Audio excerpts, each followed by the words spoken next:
দীর্ঘ প্রতীক্ষার পর রাজ্যে শুরু হয়েছে 18 থেকে 44 বছর বয়সীদের টিকাকরণ। যদিও মে মাসের প্রথম সপ্তাহ থেকে দেশ জুড়ে 18 বছরের ঊর্ধ্বে নাগরিকদের টিকাকরণের জন্য ঘোষণা করা হয়েছিল কেন্দ্রীয় স্বাস্থ্য দপ্তরের পক্ষ থেকে, কিন্তু ভ্যাকসিনের অভাব থাকায় এতদিন এই প্রক্রিয়া শুরু করা সম্ভব হয়নি। তবে বর্তমানে রাজ্যের বিভিন্ন প্রান্তে এই টিকাকরণের প্রক্রিয়া শুরু হয়েছে।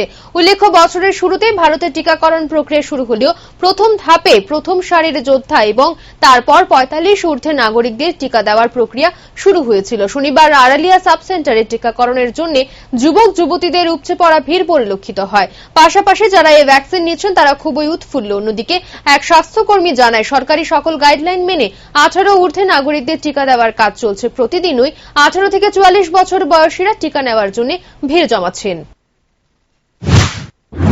আমরা সত্যি আজ খুব আনন্দিত এবং মনে একটা সত্যি জোর পেয়েছি যে ভ্যাকসিনটা নেওয়াতে হয়তো আমরা সংক্রমণ থেকে অনেকটাই আমরা রোধ পেতে পারি।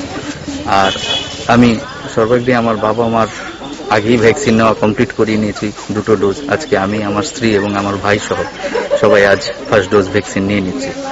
আমাদের এই আড়ালিয়া সাব সেন্টারে গতকাল 14/5/21 তারিখ থেকে শুরু হয়েছে। কালকে 189 দেওয়া হয়েছে আর আজকে এখন পর্যন্ত আমি 22 জনকে মোটামুটি দেওয়া শেষ করে ফেলেছি।